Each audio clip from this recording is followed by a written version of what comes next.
kuze ilokishi elinganaye lo muntu.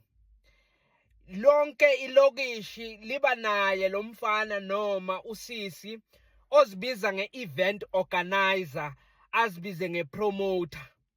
EDontoni nje siyamazi owethu nguMandla. uMandla kuFacebook ubhale ukuthi umsebenzi awenzayo uyipromoter. Ngike ngahlala naye phasi ngoba safunda sonke ngathi Mandla yini le promoter oyenzayo, upromoter ini? Wathi hayi phela ngimi oletha ama-artist amakhulu la Dontoni, uyakwazi lokho musa. Ngathi alethwa nguwe? Wathi hayi phela abathi uyi-event organizer, uyi-promoter, basho lento mina engiyenza ukuthi ngilethe ama-artist amakhulu, ngi-organize imicimbi ezoba nama-artist athandwayo la eDontoni. Ngathi mina hawu ngimiphi imicimbi eya-organizwa nguwe kweza bantu abakhulu? Wathi hawu kanti uMakhadzi walethwa ngibani? Walethwa ngibani uMakhadzi la Dontoni afikele efeni? uBig Zulu ngubani owam-organizer? Ngathi ngisalalela washakhipha ifoni aya kuma-contact athi bheka manje ngiphikisana no-Oscar Mbo, i-bookings manager yaka-Oscar Mbo, siyasokalisana. No-Kelvin Momo ngifuna ukumletha kodwa nje ma-bookings manager lawa abantu abayi-2 banginika inkinga, asizwisisani ngey'mali. Bheka la izolo i-status sami sivuyiwe bobani ngoba banamanga banjalo.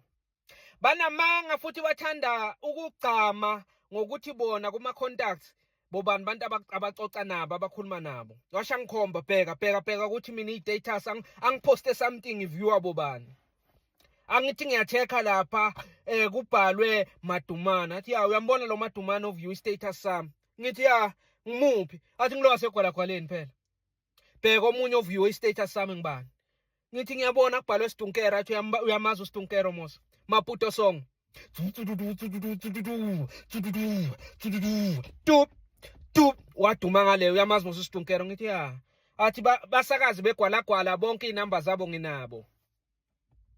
Zonke inamba zabasakazi basegwalagwaleni zila efonini yami. Manje uchata naye uKhathide Ngobe lo wasekhosini, naye senginazi inamba zakhe, ngamfonela manje. Ngithi hayi ungamfonela. Ya nina la Dontoni ningithatha kancane futhi mina nginemali neda ngichayisi. Angizwani nokushow offer ngemali, ngiyayazi imali mina, nginemali ngoba ngomcimbi oyi-1 ngiyawenza u-500,000.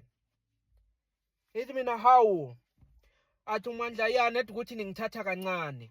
uMandla sojikise abantu abaningi abeza kuye ne-Z83 iform loku-applyela umsebenzi ka-government. Bathi gcwalisa, sesikukhulumele nabantu leka masipala, sesikukhulumele nabantu ekliniki, uzaba busy ngama-campaign abo-HIV nani ngoba uthanda lezi zinto ezihlangane nokuthi kuhlanganiswe abantu ndawonye ku-campaign. So wena uzaba busy ngama-campaign abo-HIV, ama-campaign ngokufundisa ngezempilo.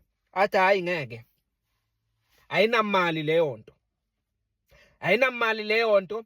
Mina manje sengifuna ukuthi ngigcwalise imbombela, ngifuna ukuhlanganisa ama-artist, ngigcwalise imbombela. Ithi mfini ingangitsheli ngomsebenzi we-8 to 4. Mina ngi-event organizer, I was born to be a promoter. uMandla uphila kwelakhe ilizwe ngoba mangithi ngiyalandelela kubantu abaphethele indawo, kwafikela khona uMakhadzi, kwafika uBig Zulu, hayi bathi abamazi.